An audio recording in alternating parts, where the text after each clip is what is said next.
Rushing to meet Justin, I'm confronted with his surprising declaration. He believes I'm in love with him. Using this misunderstanding, I seize the opportunity to question him about Pete's mother. Justin's hatred for the woman who abandoned his son is palpable, fueled by Pete's fragile health and the trauma of his near death. I, in turn, reveal that Pete's mother had difficulties, leaving Justin stunned. Will Justin believe my explanation? How will he react when he learns I am Pete's mother? What will he do to Henry if he finds out about his involvement? And what will happen to our fragile truce now that the truth hangs in the balance?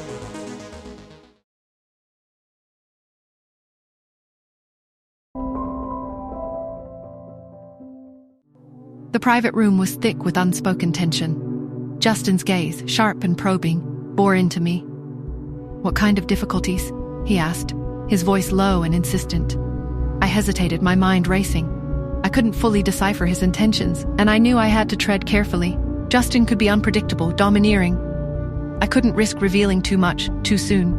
Not when the safety of my children was at stake. I couldn't afford to be reckless. I had to play this smart. I lowered my gaze, attempting to project a sense of vulnerability. "It's a big leap to assume a mother would intentionally harm her own child," I said, my voice soft. "Childbirth leaves the body weak. What if someone took her child when she was defenseless? What if she's been searching for him all these years?" Justin's jaw tightened, a muscle ticking in his cheek. "Then explain how she became pregnant with my child," he demanded, his voice edged with steel. I shook my head, a flicker of my own confusion resurfacing. Even now, I couldn't explain how I'd become pregnant. It was a mystery, a shock, even to me. "But you don't know either," I countered. "It was a surprise to you too. She could be in the same situation." I raised my head, my eyes meeting his. Of course, I'm not making excuses for her. She brought a child into the world, and she failed to protect him. The words were heavy with my own guilt, my own regrets. I remembered the chaos, the pain, the betrayal. I remembered my father's cruelty, the way he had hidden my son, my Pete. The memory was a raw wound, a constant ache. Justin watched me, his expression unreadable. I could feel his scrutiny, the unspoken questions hanging in the air. He wanted to know, I could see it in his eyes. But he held back, perhaps sensing the pain that lay beneath my carefully composed facade. He knew deep down that I wasn't the kind of woman who would abandon her child. He knew I cared for Pete genuinely, and the idea that I, Athena, a renowned surgeon, would be swayed by a mere one. $5 million was ludicrous, but he had found a baby Pete based on a tip from a mysterious woman, a woman who had vanished without a trace, and now he was questioning everything. "Justin," in a low voice. "Nora," he said, his tone unusually soft. "I'm trying to understand you." "Understand what, Justin?" I asked, my voice laced with a weariness I couldn't hide. "Why are you so interested in Pete?" he said, his eyes searching mine.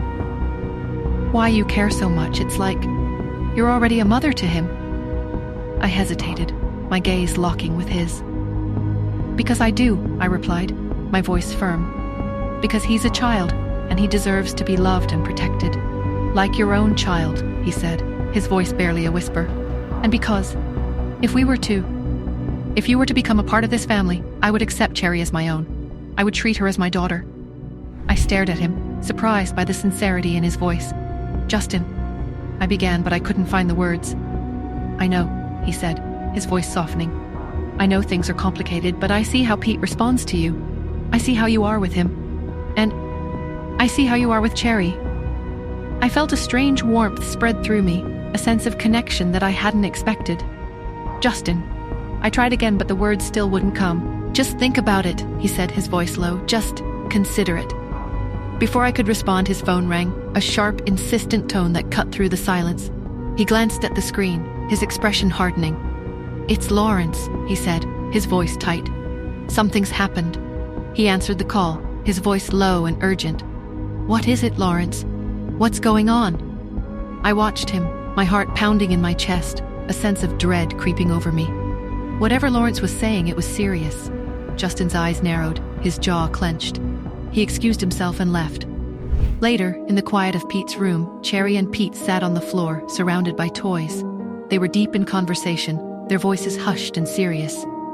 "We need to get them married," Cherry said, her brow furrowed in concentration. It's the only way. Pete nodded, his eyes wide with agreement. But they're always fighting, Pete pointed out, his voice filled with concern. That's just how grown-ups are, Cherry declared, dismissing his worries with a wave of her hand. They'll figure it out. We just have to help them along. What if it doesn't work? Pete asked, his voice filled with a childlike anxiety. Cherry smiled, her eyes filled with determination. It will work, she said, her voice filled with a confidence that belied her young age. We'll make it work. We'll make them happy, and then we'll all live together, like a real family. Justin's offer, his words of acceptance, echoed in the back of my mind. A strange warmth had flickered within me, a sense of belonging I hadn't allowed myself to feel in years. But could I trust him? Could I trust anyone in this labyrinth of secrets and lies?